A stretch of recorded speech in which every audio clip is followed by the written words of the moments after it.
We're ready. Okay, so hi.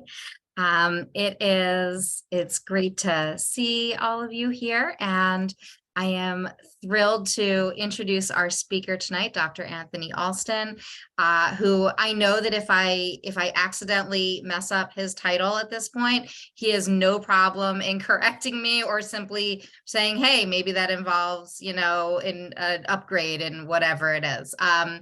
Anthony and I have worked together on several areas at this point. Dr. Alston. Anthony is fine. Anthony is fine. Okay. Is the director of equity. Yes. Is that close enough? Perfect. Works for me. Awesome. For Montgomery County Public Schools. And he is relatively new to the district. Began this year and has jumped right in and been one of the biggest projects that was handed to him was the anti-racist audit and I believe when you came in, we were about maybe 2/3 of the way through, or Yeah. the audit had been conducted. So Yes. at this point, my work with Anthony has been on the anti-racist audit steering committee, really trying to take in what is the information that has been received at this point and what do we do with it. And we are very lucky as a district and as a community to have you here, Anthony, as someone shepherding us through this. He comes to us by way of Anne Arundel Public School System and did some work for different private educational consulting firms and is really just a great guy to learn with. So I'm excited you're here today and welcome. I'm taking you wherever I go. You always get to introduce me. Good evening, everyone. Thank you for allowing me to be in space and place with you. As Rabbi Abby mentioned, my name is Anthony Alson, and I am the very proud director of the Equity Unit in Montgomery County Public Schools. I have been with Montgomery County Public Schools for approximately 257 days. So I started on June 1st. And also, as she mentioned, prior to serving in Montgomery County Public Schools, I served for 24.5 years in Anne Arundel County Public Schools, and I served in a variety of capacities there. I started as a special education teacher, and when I resigned, I was a regional assistant superintendent where I supervised 20 schools, supported 20 principals. And immediately prior to coming to Montgomery County Public Schools, I worked for a nonprofit educational organization called the Leadership Academy. And it was my role to support in providing equity and culturally responsive practices, professional learning to a variety of districts across the nation. So I was traveling from the West Coast to the East Coast and everywhere in between. So thank you for having me. So I was hoping that we could spend some time really just trying to bring everyone up to speed to where we are with our anti-racist system-wide audit, but then really take some time for questions, right? And so I didn't try to pack my slide deck full because I didn't want it to appear that I was trying to silence you. I want to hear your voices and hear your concerns, but I did want to provide you with an overview as to what's going on, and then just like I said, take time to ask questions.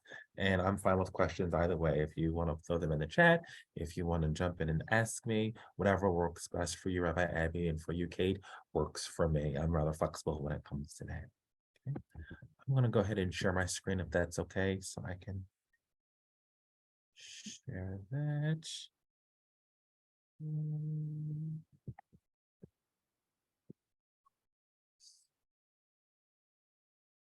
Slideshow mode. Okay, there we go. Everyone see that? You see that? We're good? Okay, fantastic. So again, thank you so much for allowing me to be in space and place with you today. So I wanted to spend some time just to bring everyone up to speed in regards to where we are with our anti-racist system audit. And so the audit is available on our website. was done in partnership with MAEC, which is the Mid-Atlantic Equity Consortium.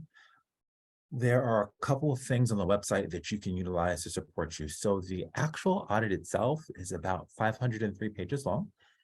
That does not include all the appendices. And so, actually, that's with the appendices. It's about 203 pages without them. The executive summary is all of 24 pages. So some may prefer to start with the executive summary, and some may want to jump right on in. Either way, it is there for you to access through our website. The audit was designed to address and examine 6 different areas, right? And so those areas are defined as domains. And while they're numbered here, I don't want you to believe or feel as though they were numbered in regards to your priority order. They were numbered for nomenclature's sake, right? So that we can all say domain 3. Now we're speaking of work conditions, right? But it wasn't done in a priority order.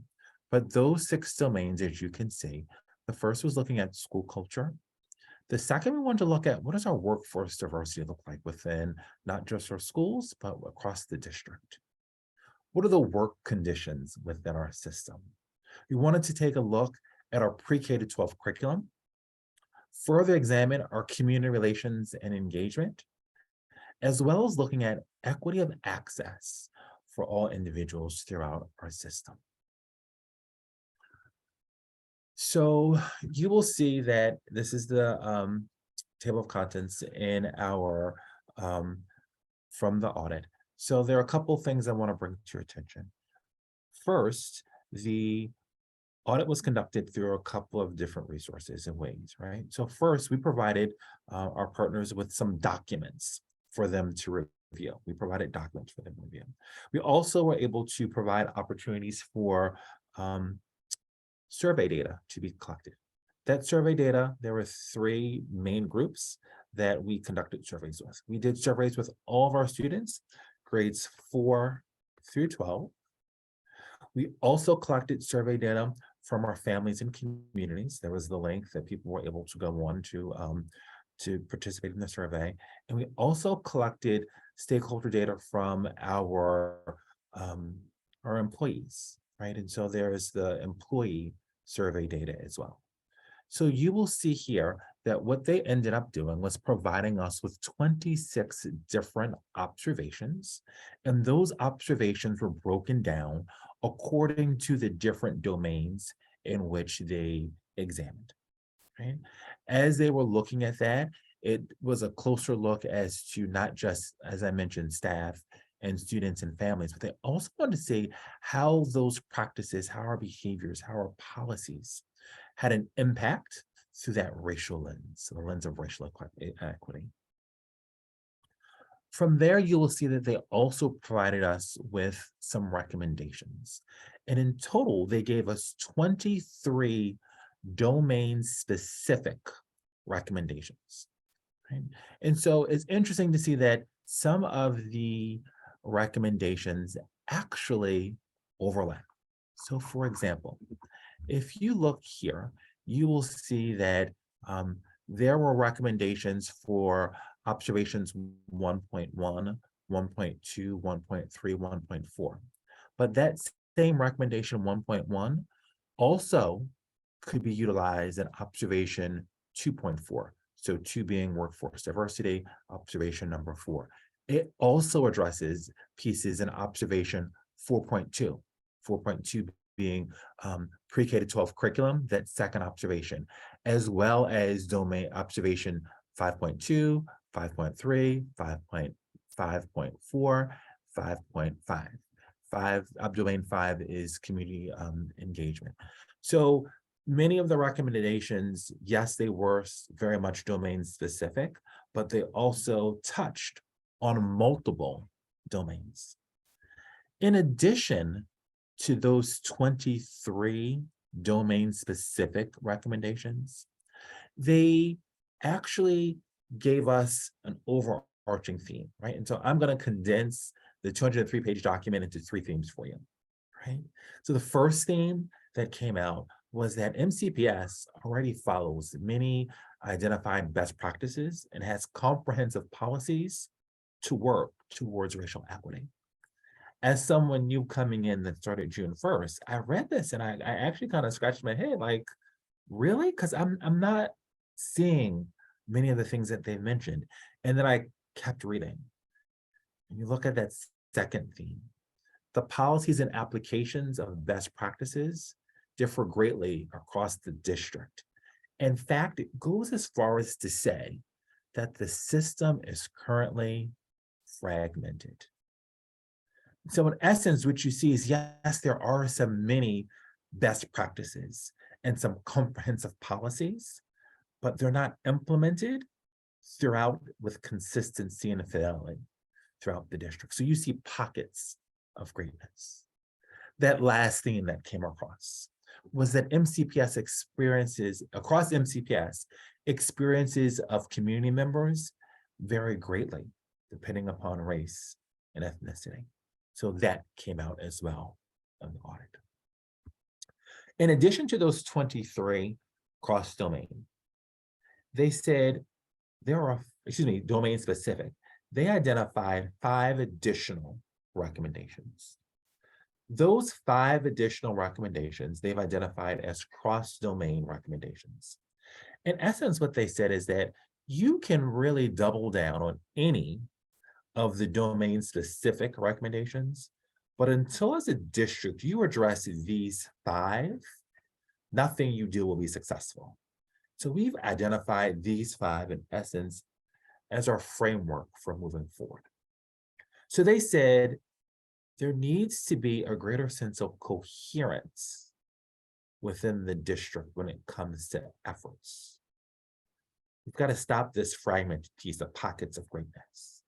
They talked about a need for greater accountability for racial equity work. They addressed the need for equity-centered capacity building, the need to improve our continuous data collection, and the last piece, they talked about the need for us to build, repair, and strengthen the relational trust within the district. So this image is intentionally designed with an arrow that's going through all 5 areas, because these 5 pieces can't get broken up. It's a package deal. All 5 of them come together, and you have to support all of them equally and simultaneously. So what did we do as a result, right? Because this is not the first time that we've had studies done. It's not the first time that we've had audits done. So many have asked, what is different about this? And the response that I've shared is that we must be different about this. So as you look at others, what you will see is that either recommendations have not been made or action plans have not been created. So we have determined that we will develop a comprehensive action plan by May that will address what we as a district are going to do to move this work forward. Also had to stop and say, May is a little bit of ways because we received this audit feedback, the audit results in October. And so we can't wait until May to start doing this work. So in addition to creating the comprehensive action plan, we said there were some immediate things that must be done that will support in preparing us to do this work at a larger scale when the comprehensive action plan has been completed. This next step document is also posted for you on our website. Right? And so I'm going to quickly explain the color coding, and then I'm going to move forward. So you'll see the stuff that's all in green. This one side of this document, that's all about how are we creating that comprehensive action plan. We tried to color code it for you. On the back page, you will see that there are different rows with different colors. Each color represents a different action, right? And so on the back page, you see the 4 different actions that we are continuously working on simultaneously with the one in the green of things that we must immediately do. I'm gonna skip over this. I wanna actually talk to you for a second about what are the things that we are doing in schools, as well as what are some of the things that are going on at central services to move this work forward, right? Um, so in regards to schools, I'm sorry, I was reading the chat trying to keep up. So in regards to schools, schools received their audit data in January. So one of the things that we've tried to do that is significantly different than what has been done in the past is to intentionally slow down, resist the sense of urgency. What I have noticed in our district is that on the things that we should move slow on, we move very fast on. The things that we should move fast on, we move very slow on. And so there was an immediate desire to push data out to schools and charge schools with moving the work forward. And I actually asked that we not do that we stop and slow down and really shift the way we approach this and start with the learning from central services, making sure all of the leaders in the organization that have been charged with supporting schools were ahead of the work and understanding and unpacking so that they could be of a better resource and support for schools. So we spent from October to January doing the work of unpacking some things in central services and central office, and then released the data to schools in January. And so we are better prepared to support schools in doing that unpacking. I've conducted 2 full-day professional learnings with all of our top 100 positional leaders in the organization. We spent some time understanding what the audit data, survey data says, some of the findings.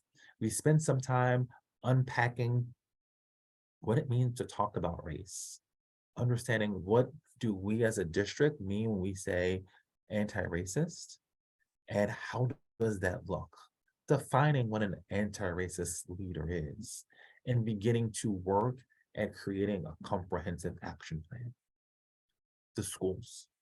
As I mentioned, we shared all of the audit data with schools, and we did the exact same approach and tried to force us to slow down, right? When we shared the data, we not only shared the data, we shared with them a protocol as to how they should unpack the data and look at that data.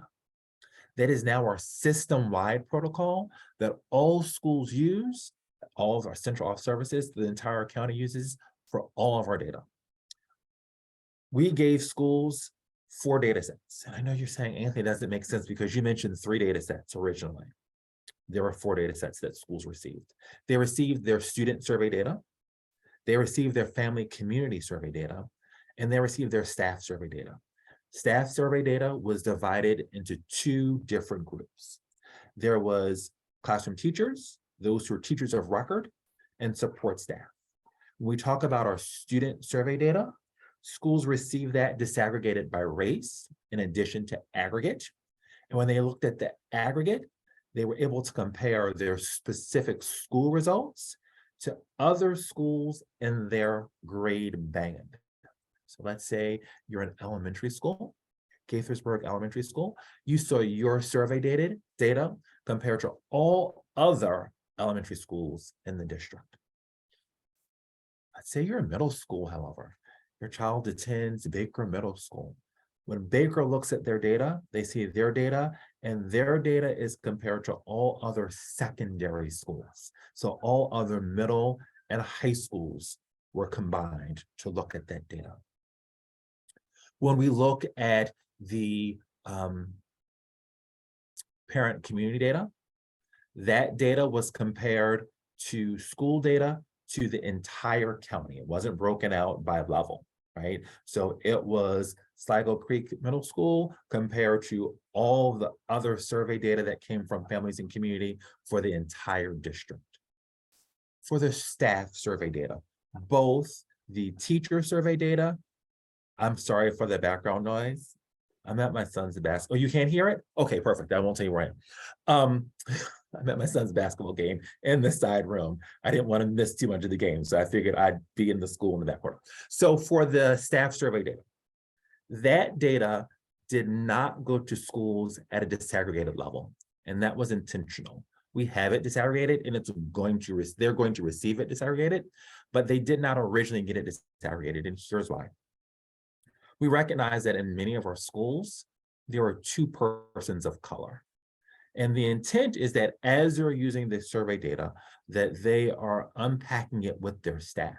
And what we did not want to happen is that someone would go and say, Anthony, I noticed you said that you didn't feel welcomed in our building because I'm the only African-American staff member in our building. And you then see that I said that. Now, mind you, the intent was not to embarrass me, to cause me shame or to harm. The intent very much more than likely was, what can we do differently to change how you feel? But we wanted to protect the anonymity of those who responded to the survey, right? So that's the reason why we didn't give it to them as a disaggregated data. However, we did ensure that all principal supervisors received staff data disaggregated, because what we don't want to be the case is that there is a matter that needs to be addressed that is hidden when it's provided in an aggregate manner. So providing it to the principal supervisors in a disaggregated manner, that principal supervisor can then go to that respective principal and say, I'm looking at your data and I've noticed a pattern with your Hispanic Latino staff member community. I noticed a pattern with your African-American staff survey data. I noticed a pattern with your persons of color survey data. Let's unpack this and talk about what are some things that we can do differently, right? Schools have begun by just unpacking their student survey data. We asked them to unpack their student survey data utilizing the protocol. We then provided them with grade level specific student success data for them to utilize and examine using that exact same protocol. And when we met with them, all of our district leaders on the 31st, we asked them to begin to look at the impact that our anti-racist audit data has on student success data, and asked them to begin to create the data story. They are now moving to their staff survey data, and the following month, they will move to their community survey data. We intentionally are resisting the sense of urgency, because we really want schools to take the time to fully unpack, make meaning, and add to their data story so they can then completely share with their community. So I'm going to stop and provide you opportunities to ask questions, and for me to go through the chat to see if there's some specific questions that have already been asked that I need to address, and then to also receive some feedback. I would be happy to help with Q&A, just so you don't have to look through the chat and all of that, because it's mostly us just introducing ourselves. Okay, perfect. First, I want to thank you again for being here, and especially, for taking the time from your son's basketball game to explain this to us. So I want to open up to Q&A. If you'd like to ask a question, please raise your hand or put something in the chat. But my first question for you is about how the faith community can be helpful during this process and outside of this process. So the Faith Community Advisory Group advised the county executive on policy, but we don't overlap necessarily with MCPS, right? Because it's a county executive entity, that overlap doesn't always exist. And so I know the faith community and members of this group are always searching for ways to be helpful. So I just wanted to ask, while we wait for some questions to come in, how can we be most helpful to you? Yeah, there are a couple of pieces that I need some support with, right? First, we are experiencing a significant rise in bias and hateful behaviors in our schools. We're seeing an increase in our anti-Semitic behaviors. We're seeing more increase in racist behaviors, homophobic behaviors. And so my first ask is that you go back to your respective faith-based organizations and continue to remind the message of love and peace and kindness. I recognize that unfortunately we are in a society where that has been forgotten. It isn't always modeled for our students publicly on TV and in the news, right? And so if you could start by helping and supporting with that. The second piece is that a reminder that our schools are a microcosm, the things that are going on in our community, right? And I am not the only equity officer in our county. In the school district, yes, but in the county, that is not the case, right? And we need to continue to ensure that there are spaces and places that we can continue to get together and we can work together and we can brainstorm together and we can put things in place to completely wrap around. We really need to expand our understanding of wraparound services. I think that oftentimes when we think of wraparound services, we often think about solely the mental health piece, but the things that are going on are a mental health crisis as well, right? The way it's impacting our students impacts their mental health. And so we need to begin to think about how we respond also as a wraparound support. It can't just be what our response is in school. It has to be what is our response at home, in our faith-based organizations, in our recreational organizations, and how do we collectively put things in place to support with those types of services. Thank you so much. I have a follow-up question to something you just asked about the bias incidents, right? Yes. So Shane wants to know, in what direction should we be addressing the bias, student to student, parent to student, teacher to student?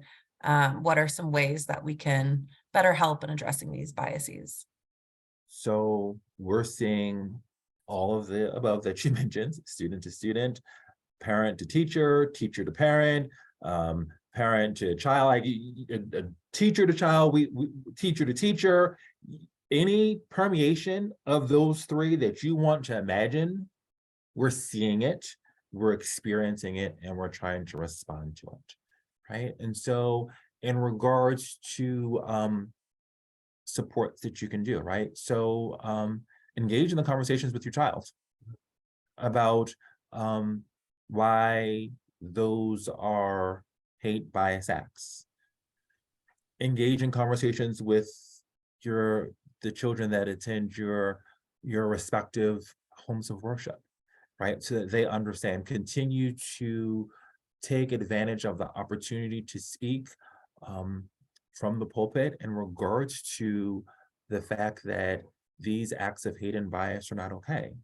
And while people laugh when they think it's occurring, it's not funny and it's hurtful and it's harmful. And the long-term effects that it has on individuals, I think it's important.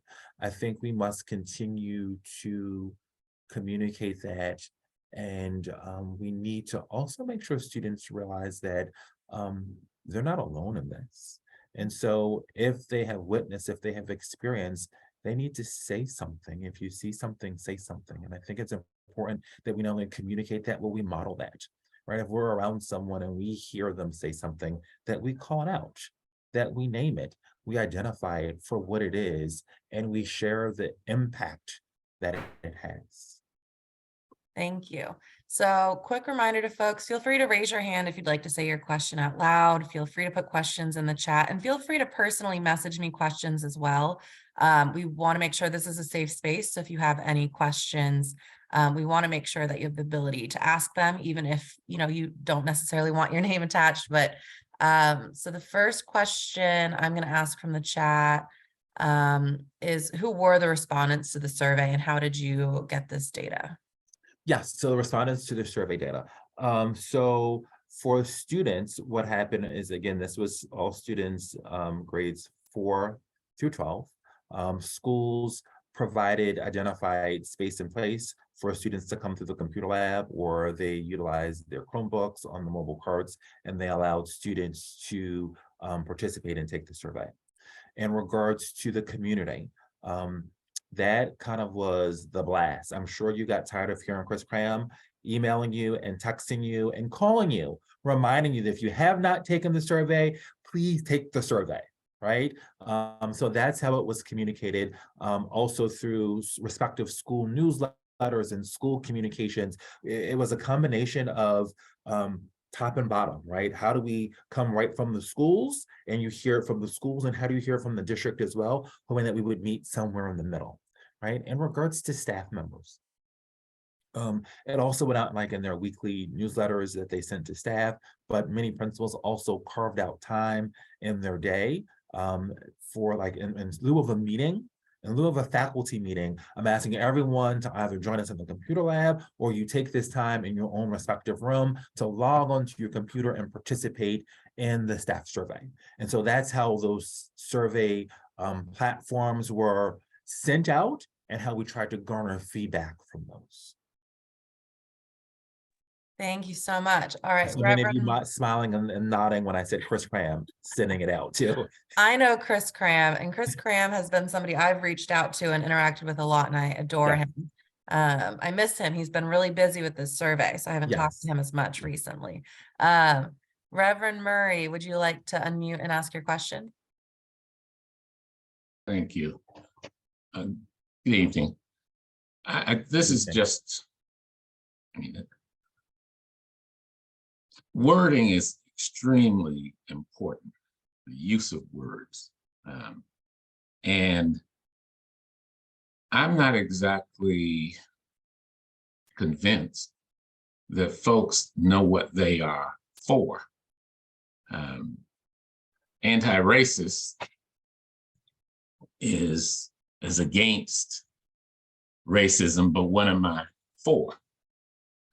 And I think when people begin to focus solely on not being something, they often miss the mark in terms of actually becoming what it is that you're driving for. Does that make sense? Absolutely. Okay.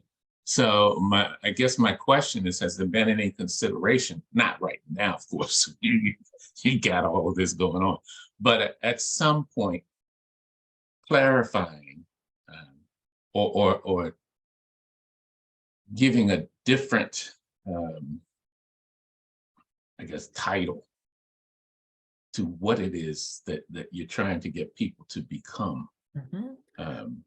And actually, Dr. Murray, that we have tried to do some of that simultaneously, right? As we talk about anti-racism and what it is and what it's not, we've also ensured that we've begun to engage in conversations about what does it mean to be culturally responsive? What does it mean to be culturally responsive in regards not just to our interactions with individuals? What does culturally responsive parent engagement look like? What does culturally responsive instruction look like?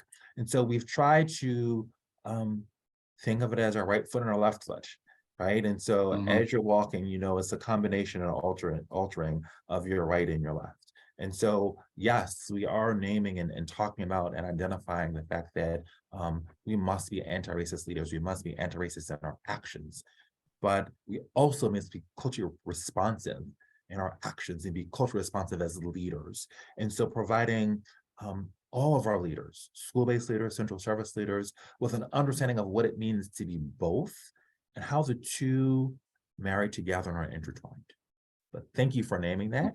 And you're right, it does matter. All right. No, Oh, go does ahead. anyone?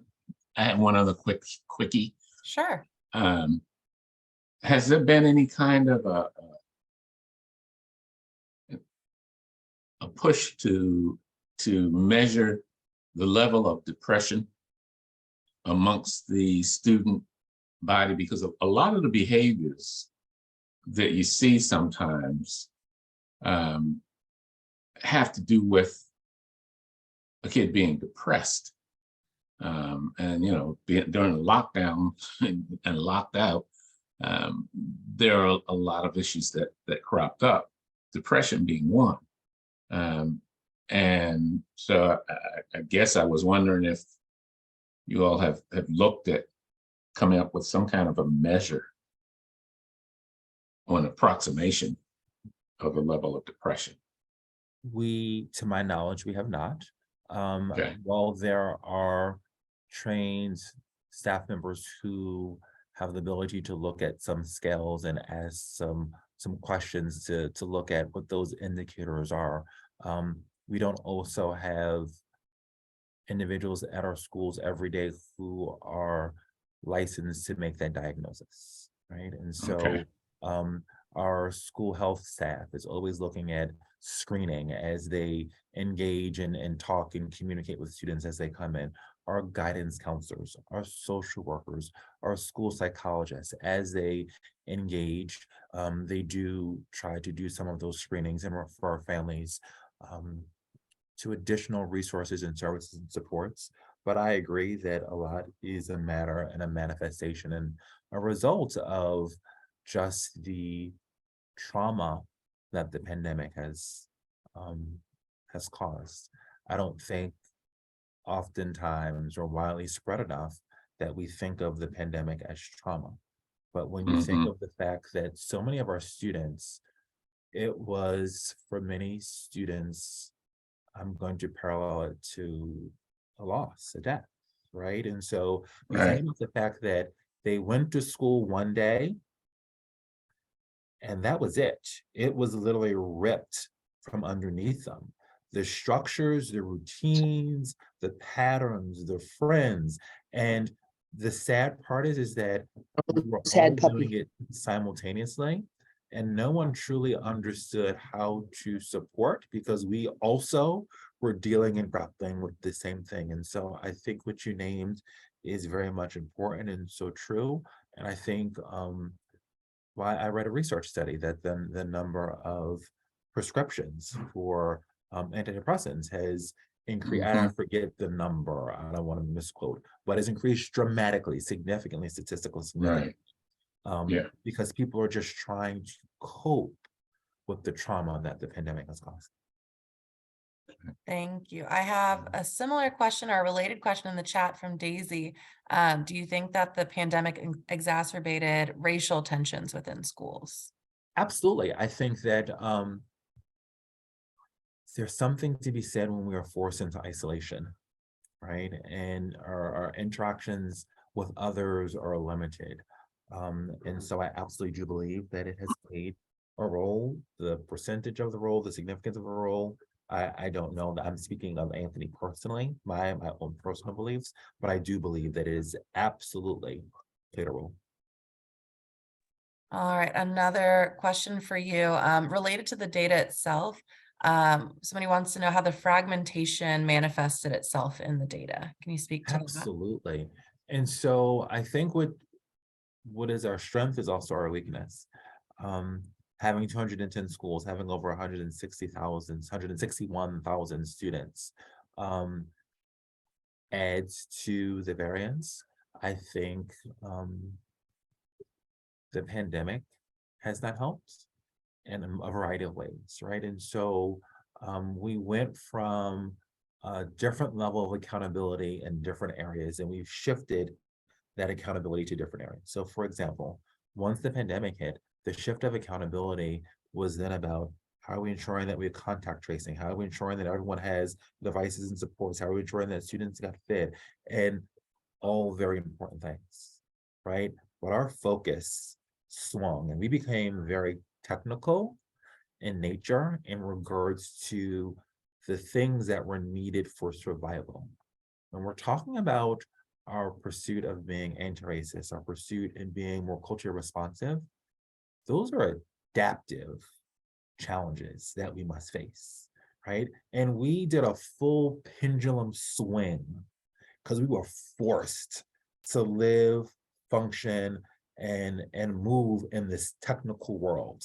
Do you have enough kits for testing? How are we ensuring that our building is clean? What do we do when someone tests positive? Like all of those pieces are very technical that we were forced to live in. And we abandoned in many aspects the adaptive work that must be done to move this work forward. And so I think that's also a reason why we're seeing that uptick. And so it's a matter of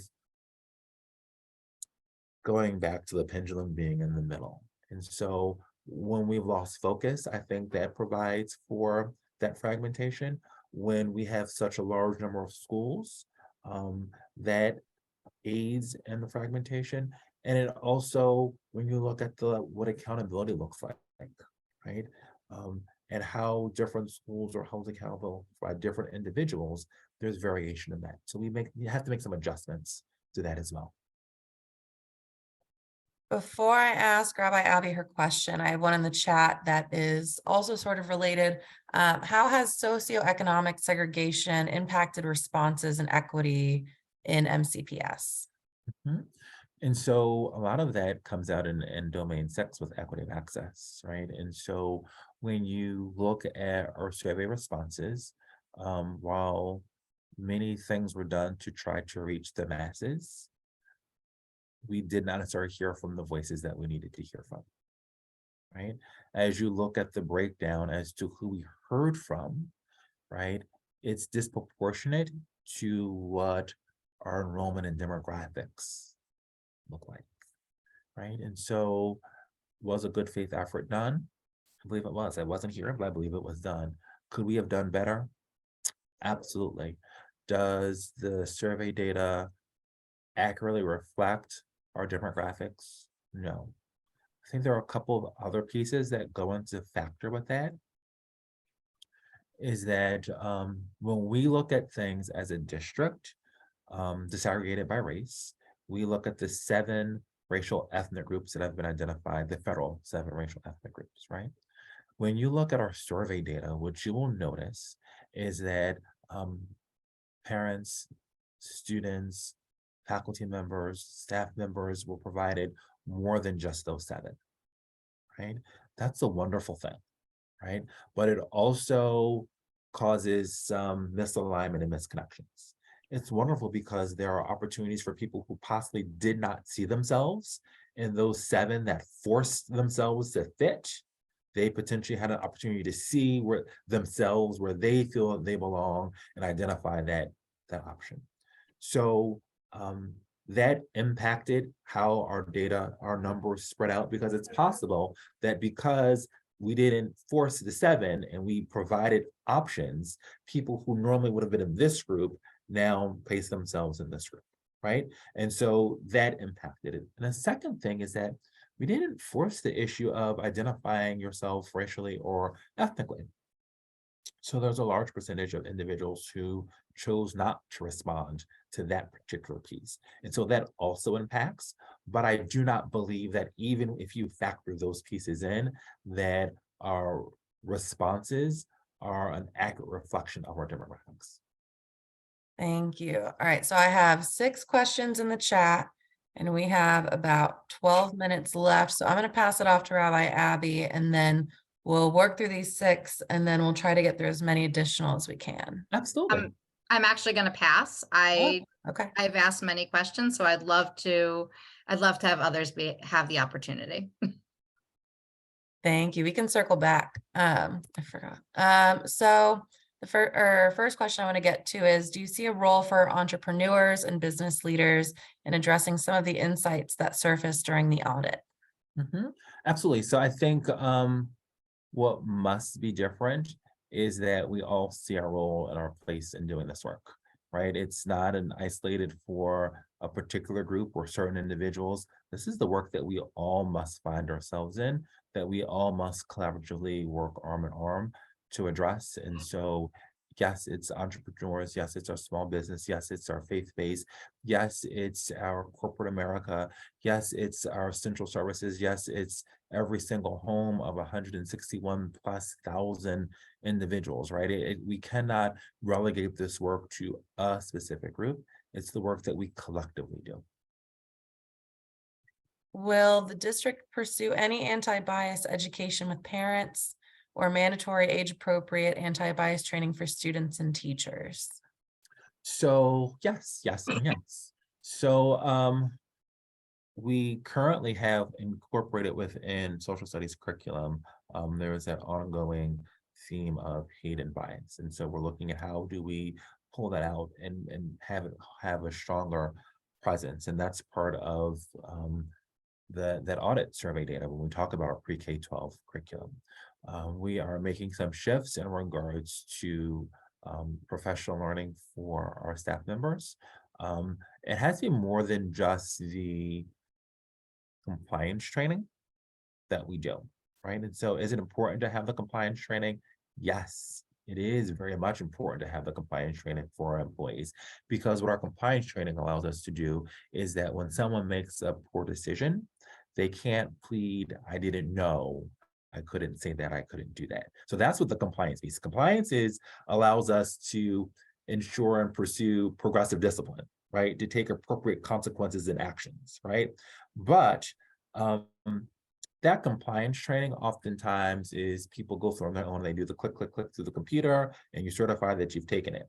Well, you may not have chosen to pay attention. That's okay. You make a poor choice and you're held accountable. That's not the professional learning that we need to continue to examine and explore, right? We need to have some additional professional learning, and we're in the process of doing that. And that's on the next steps document that outlines mandatory required professional learning for all staff members. In regards to parents, we are working with schools so they can learn to host and hold more culturally responsive parent engagement meetings. And in those meetings, we're looking for them to provide additional knowledge and information as to what they can do to support in moving this work forward. What can you do to support in educating your child about hate and bias acts? What can you do to support in engaging in conversations with your child and children about said things? And so we've got a couple of different things that we are working on simultaneously in regards to that. Thank you. Esther asked, what supports and safe spaces is MCPS providing for students of faith during the school day or after school? What's the cultural awareness of MCPS staff to ensure students of faith have a safe space to bring their whole self to school daily? I like that phrase, their whole self to school. I love that. That's a challenge. That truly is a challenge. And here's why. It's not because of the willingness of the district. I think it's very much important that individuals understand that we're dealing with individuals, and not every individual is as proficient in being able to check their own personal beliefs at the door, right? And so being that is the case, what ends up happening is that although we have created structures and systems that students are able to bring their true authentic self, right? The skin that they're in, the seat that they're in, right? And come and have spaces and places where they can feel safe and feel honored and respected. We have some adults in our organization, in our buildings, who don't always remember that.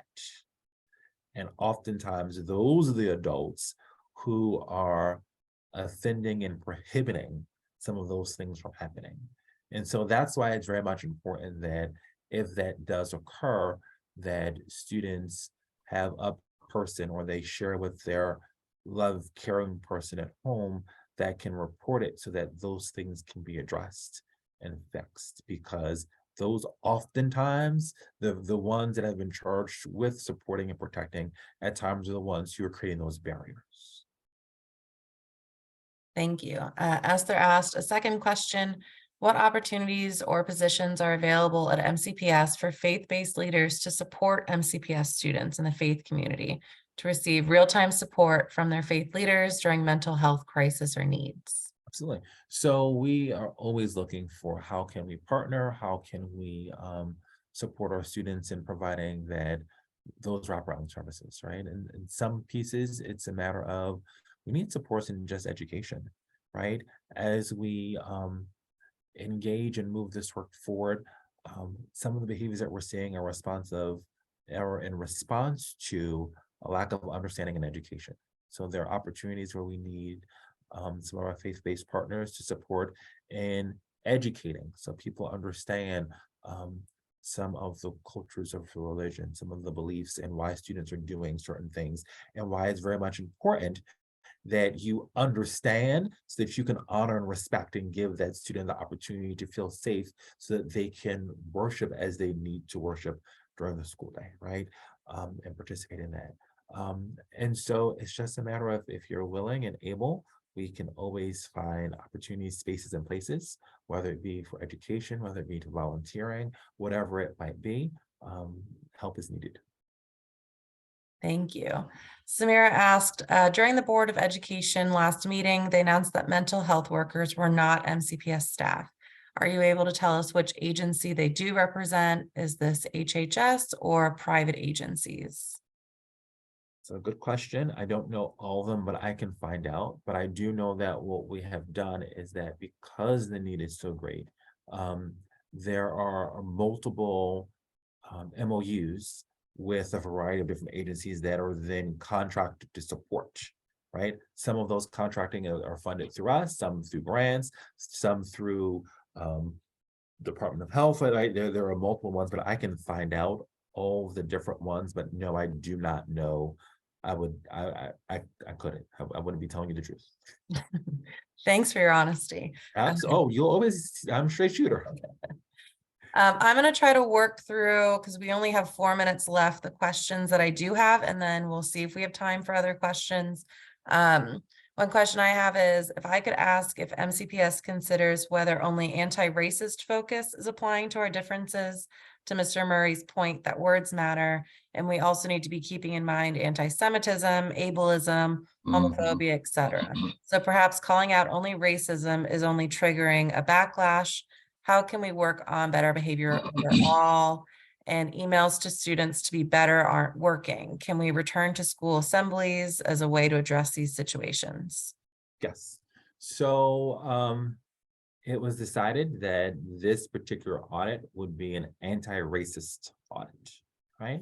Doesn't mean that that is not the only challenge that we're experiencing within our district, within our schools, but it was decided that that is what this audit would be.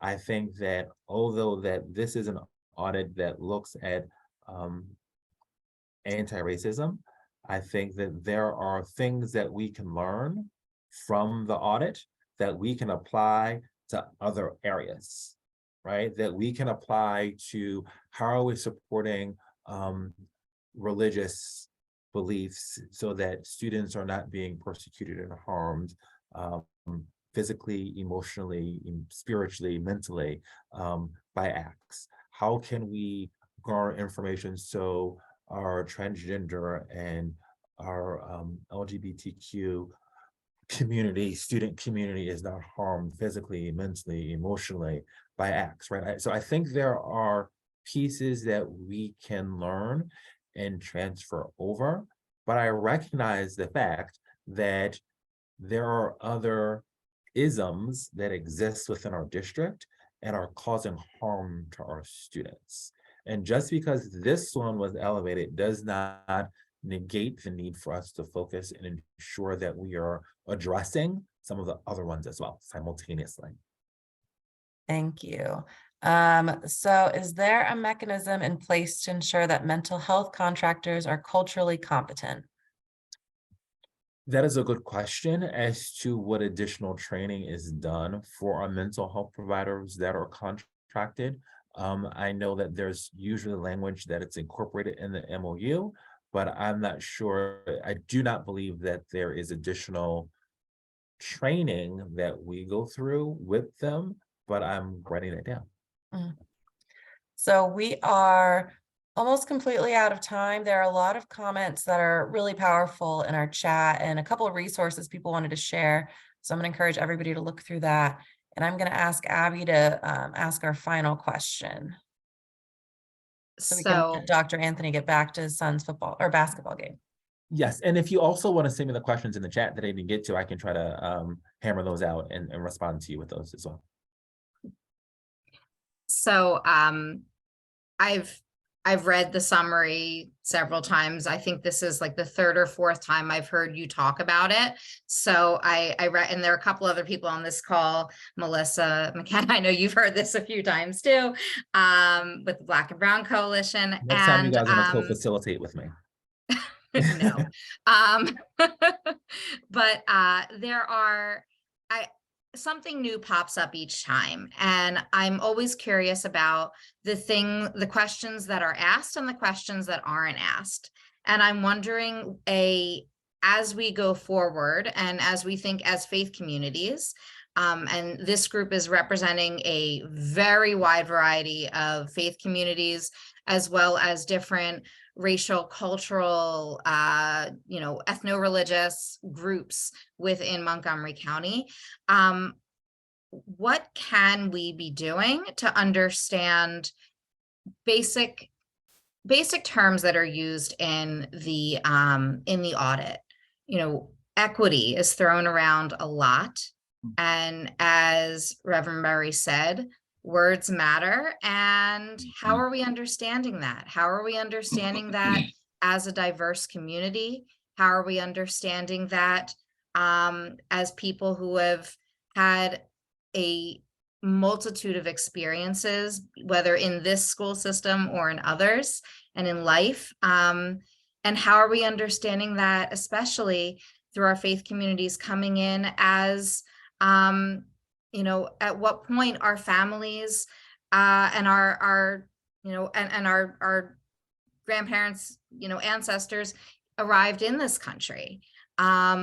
What does it mean to be to understand the system and the systemic issues that are coming up? And I'm not expecting you to answer this in less than a minute, but I think these are things that we can start to think about as a faith community. And what would you suggest as maybe the if there's an article or a book or a podcast or something, like, where do we start to educate ourselves and bring this conversation together so that we can understand this audit a little better? Yes, absolutely. So I'm going to try to answer a couple of pieces of that, right? So I would say like page 180, 185, somewhere in there, around that range of the audit is the glossary. It's a glossary of terms. And so if it's not incorporated in the executive summary, right? But if you actually go to the full-blown audit, right? Check the table of contents, but it's in the early 180 something, right? You will see a glossary that we asked to be created specifically because we wanted to ensure economy of language, right? So as we say a term, that everyone understands exactly what we're saying and what we mean when we say that term, and that there is that economy of language. So that piece absolutely is there. You asked about a text. So the text that I have been walking our district-wide implementation team through, I've been walking our district leaders through, is actually, I have it. That's how often I reference this text. I'm going to take my screen off of blur. I'm in the coach's office, so don't talk too bad about me about the background when you look behind me, right? Your carry boxes in the back, right? So I have been having them unpack Race Talk, Conspiracy of Silence by Darrell Wing-Sue. And here's the reason I've been utilizing this text with them. We did an anti-racist audit. And if we're going to make gains and tractions in regards to that particular topic, we have to be able to talk about race. And that is not a topic that many individuals in the district are comfortable engaging in a topic about. And so you can't talk about how we move the work forward until we're willing to engage in conversations about race. And I recognize the fact that there are many things that impact our ability to be willing to engage in those conversations. For many of us, we have not been raised to have those conversations. We have been taught there's certain things you don't talk about in public, right? You don't talk about race, you don't talk about politics, you don't talk about religion, you don't talk about how much money you make, right? That is the way we have been raised, we've been brought up. And so for many people, it's very much uncomfortable. But we have got to normalize conversations about race if we want to move this work forward, right? And so the very first chapter in this text is, what is race talk, right? And we've begun to unpack what it is and what makes it so hard to talk about race, and how do we adjust and change the conditions so we can begin to normalize those conversations, right? We also engage in chapter 8, where it's talking about, I'm not a racist. The number of individuals that don't want to engage in conversations about race for fear that they'll be accused of being called a racist, right? And so there are pieces that we have to address and unpack. And so this is the text that I am currently utilizing with all of the district, wherever I go, the spaces and places that I'm in, so that we can, I consider this to be the pre-work to doing the work, right? Because if I can't engage in a conversation in a group about race, how then can I talk about racism or being anti-racist if I'm not comfortable enough to talk about race? And so that's the starting spot that I've been in. Thank you so much. That is Absolutely. a wonderful note for us to end on. A quick few things of housekeeping. We did record this. I will put it on YouTube and I will share this out with anybody who registered. I saw people popping in and popping out. And so if you want to get the full recording, we'll have that online and we'll have notes as well. Thank you so much to Amy for taking those notes. If you have any additional questions that you want answered, I'm going to put my email in the chat. And if you have any questions about the Faith Community Advisory Group in general, feel free to send me those questions as well. We also have our House of Worship security training this Wednesday at 7 p.m. And so we have about 5 to 10 spots left. So if you'd like to register, have somebody sign up, please do so. We offer that training quarterly, but it's just a really great way to begin looking into securing your house of worship. And on that note, I really want to thank Dr. Anthony for, his 257 days with MCPS, trying to make it a better, more equitable and fair place for all. We deeply appreciate your work, and we're so glad to be able to connect with you and to ask our questions. And thank you to everybody who joined. We had just incredible questions that were asked that I think got to the root of this audit. And so I hope this was a powerful conversation, and I hope it's the first of many conversations that we'll have on this topic. And I hope Dr. Anthony, that this group wants to be as helpful as possible to you, even if it's sometimes asking the hard questions.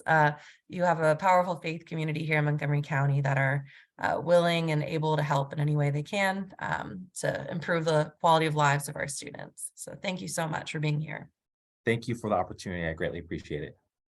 All right, I'm going to put those things in the chat and stay on a second, but great seeing everyone, and I hope everybody has a good night. Thank you.